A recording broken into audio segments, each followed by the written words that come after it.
E aí, galera, tô de volta, a professora Letícia Vogt, para continuar aqui com você, Simples Nacional. Paramos falando da opção pelo Simples Nacional. E aí, na prática, como é que você faz a opção?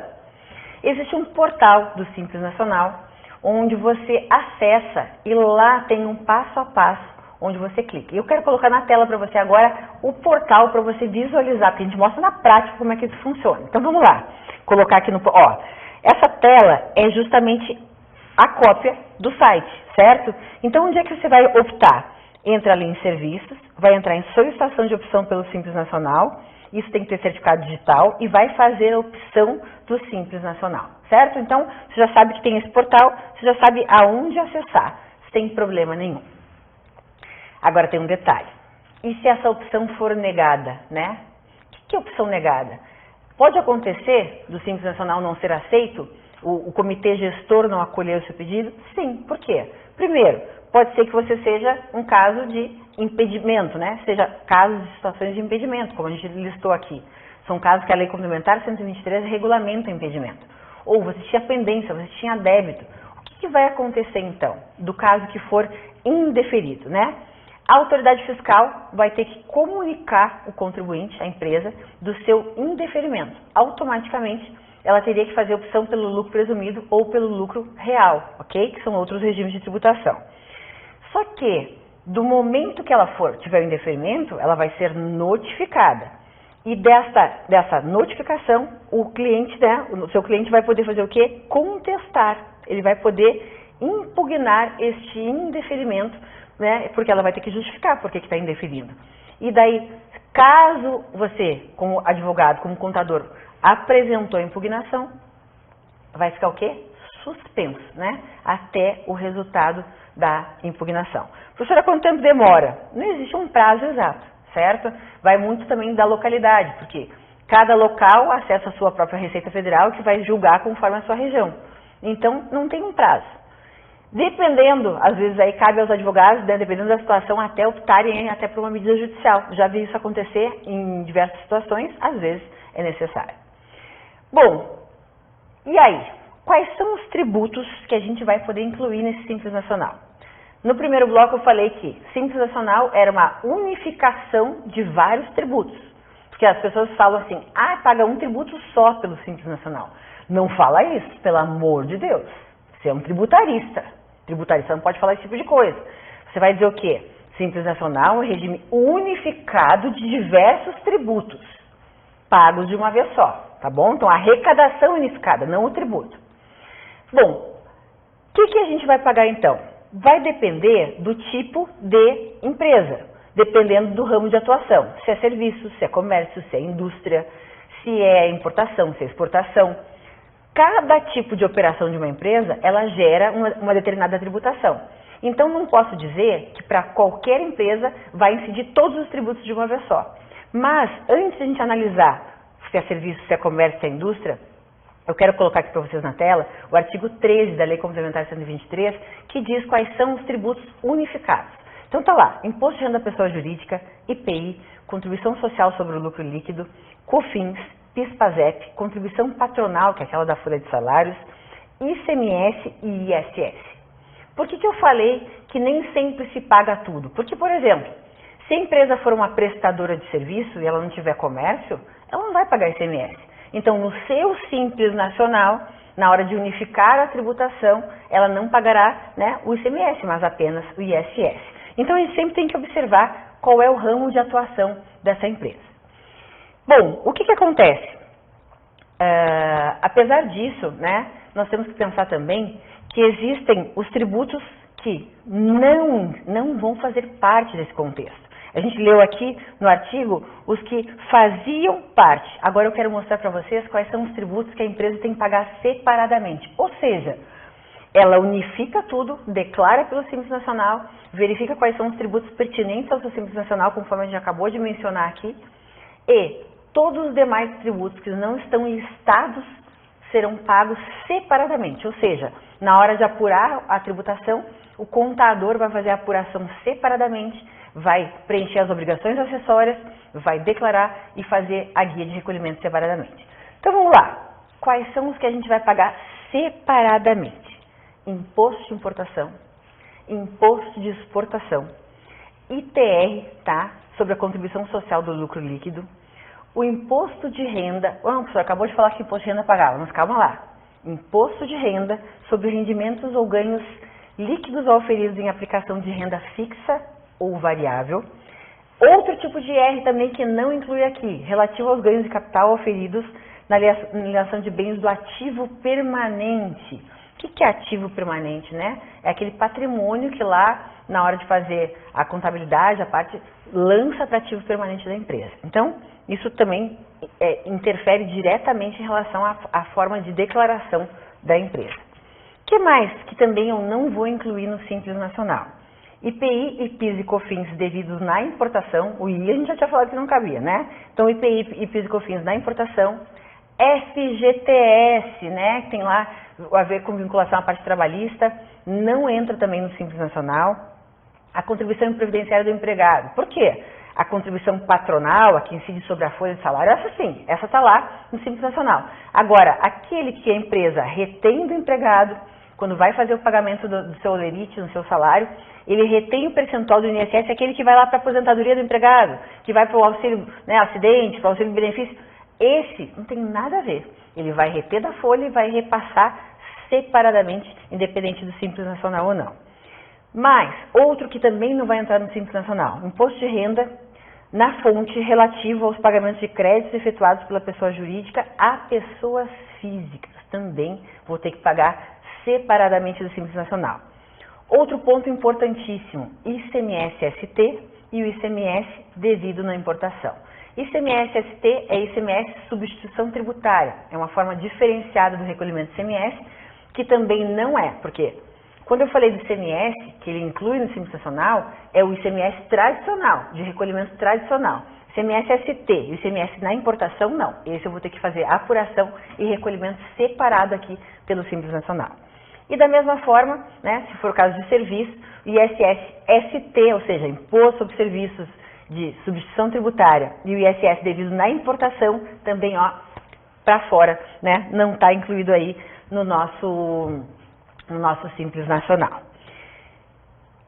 Outra tela que eu queria colocar para vocês agora aqui é, de novo, o portal do Simples Nacional. Por quê? O portal do Simples Nacional você localiza tudo o que você precisa. Então, a gente até pode colocar na tela, para o pessoal visualizar, né? Ó, onde é que você acessa? Está ali, ó, www.receita.fazenda.gov.br/Simples Nacional. Nesse portal, você vai conseguir todas as informações. Tem pergunta e resposta, tem manual, tem notícias sobre o Simples Nacional, né? Como é que você entrega a declaração, como é que você tem que constituir essa declaração. Então, assim, é um portal que vai realmente te dar todo o direcionamento do que você realmente precisa. Inclusive, você pode consultar quem é optante pelo Simples Nacional. Como é que você faz isso? A gente até pode ir para a próxima tela aqui, ó. Você vai atender uma empresa. Olha, segura a dica. E aí, vou oferecer alguma tese de recuperação tributária. Como é que eu vou saber se essa empresa é do Simples Nacional, se ela é do presumido, se ela é do real? Uma opção é isso, você entra nesse site aqui e bota lá, consulta de optantes. Vai digitar o CNPJ da empresa e vai dar consultar. E vai gerar uma informação dizendo se ela consta ou não nos bancos de dados do Simples Nacional. Se ela estiver, automaticamente você já sabe que só pode oferecer serviços que sejam do Simples Nacional. Por exemplo, essa parte de monofásico, né, recuperação administrativa, tem várias teses aí no mercado. Agora, se não aparecer nada, ó, segura uma informação também. Acontece às vezes no meu computador, eu faço essa consulta aqui e não aparece nada, zero. Então eu falo, pô, não está no Simples Nacional, e não é. Você faça um teste, olha só, não tem nada a ver com a aula de direito agora, tem aula com tecnologia. Eu às vezes consulto essa opção do Simples Nacional em mais de um. Falo do Google Chrome, uso o Mozilla, uso aquele Edge, porque às vezes a página ela não é muito boa. Ela não gera informação, ela dá zero, como se não tivesse optante pelo Simples Nacional, e a empresa é optante, mas é erro do provedor que está gerando aqui, tá? Então fica só a dica, faça um teste sempre em 3 páginas aí, para não ter dúvida. Bom, quando a gente já sabe quem pode optar, a gente já sabe quais são os tributos que entram na tributação do Simples Nacional, é importante que a gente saiba como fazer a apuração. O que é apurar um tributo, né? O contador vai levantar os valores que aquela empresa ali teve de receita, de faturamento, seja serviço, comércio, indústria, como eu mencionei antes, e ele apura o valor total e ele tem que fazer uma declaração. O que é isso? Obrigação principal na área tributária é o dever de pagar, certo? Está lá no artigo 113 do Código Tributário Nacional. Em compensação, a obrigação acessória é aquela informação, aquele documento que o contador tem que preencher. Exemplo, vendi um celular, sou dona da loja, emito uma nota fiscal, isso é uma obrigação acessória. Faço o preenchimento de uma guia do CMS, que é uma guia, faço o preenchimento de uma DCTF, tudo isso são obrigações acessórias. De que forma?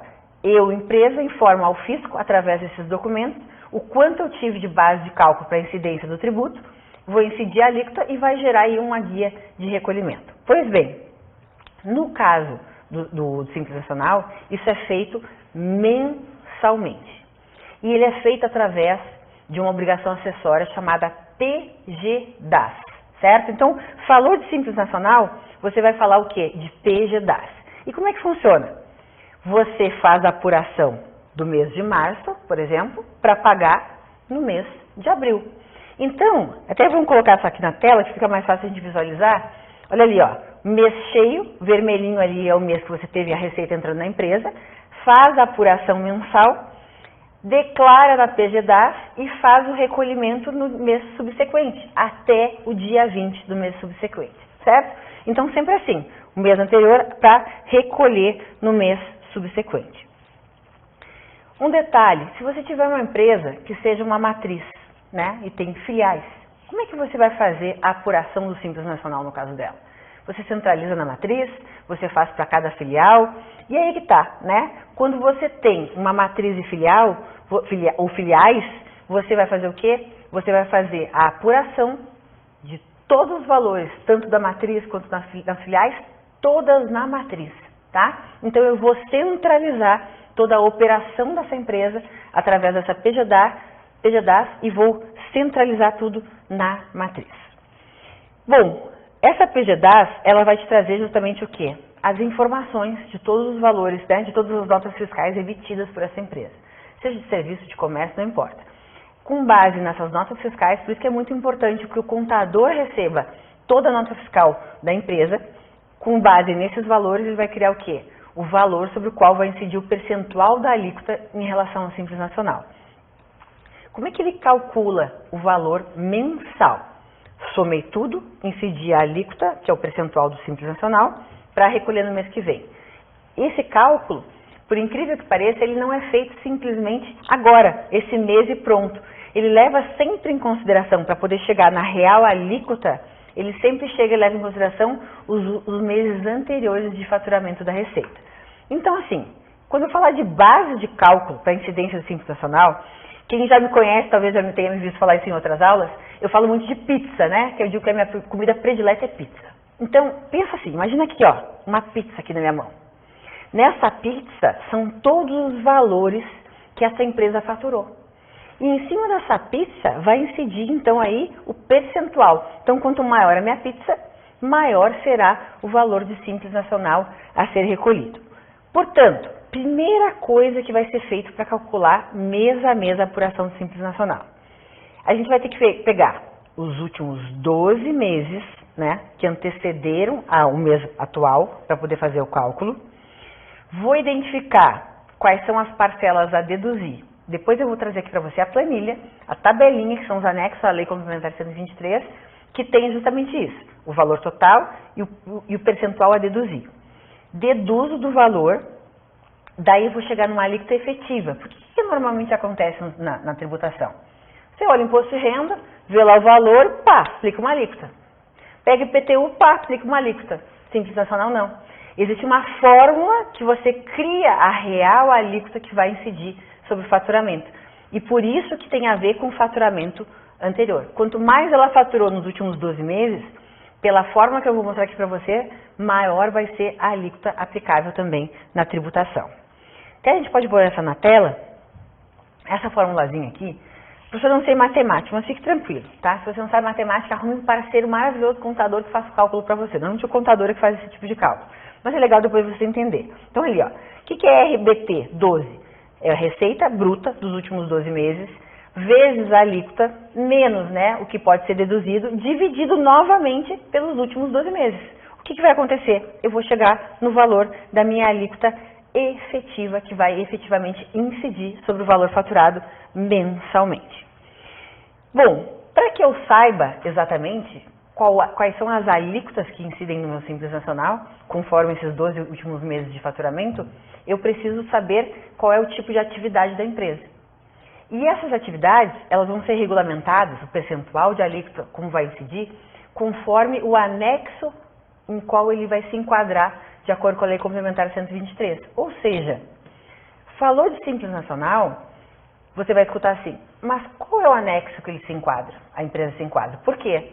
Porque é esse anexo que vai definir quais são os percentuais, quais são as deduções e que vai efetivamente mostrar qual é o valor de Simples a ser recolhido.